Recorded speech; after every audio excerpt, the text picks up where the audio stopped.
մենք ունենք մի խնդիր, մենք ըստ երևույթին միայն երկրորդ հանձնաժողովի նախագահի թեկնածությունն ենք հիմա քննարկում,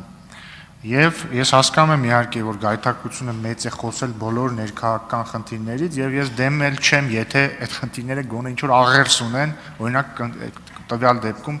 պետական իրավական հարցերի հանձնաժողովի ոլորտների հետ, բայց ես առաջարկում եմ այն ելույթները, որոնք ընդհանրապես կապ չունեն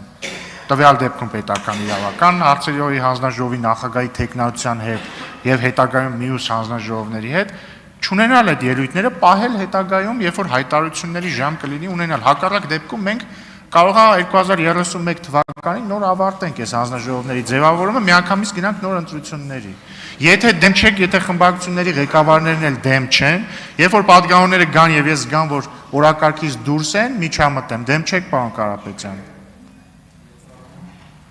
Միացրեք պարոն Կարապետյանի խոսափողը։ Խոսքի մեջ իհարկե պետք է նշվի այն հարցը։ Չեմ ասում միայն դրա մասին, բայց ունենան նաև ազատություն այդ պահին կամ արտահայտության, բայց ընդհանուր մտահոգությունը կիսում ենք մենք էլ։ Տիկին Գրիգորյան, միացրեք Տիկին Գրիգորյանի խոսափողը։ Ես կարծում եմ կարելի է սահմանափակել որոշակի առումով ելույթների քանակը, բայց չի կարելի սահմանափակել բովանդակությունը, այսինքն պատգամավորին ասել դուք այս թեմայով խոսեք, այն թեմայով խոսել ճիշտ չէ, բայց կարծում եմ կարելի է գալ ընդհանուր կոնսենսուսի, որ ավելի քիչ քանակությամբ ելույթների համար գրանցել։ Շնորհակալություն Տիկին Մանավազյան, դուք ինչ կասեք։ Ես կիսում եմ մտահոգությունը եւ եւս առաջարկում եմ հնարավորինս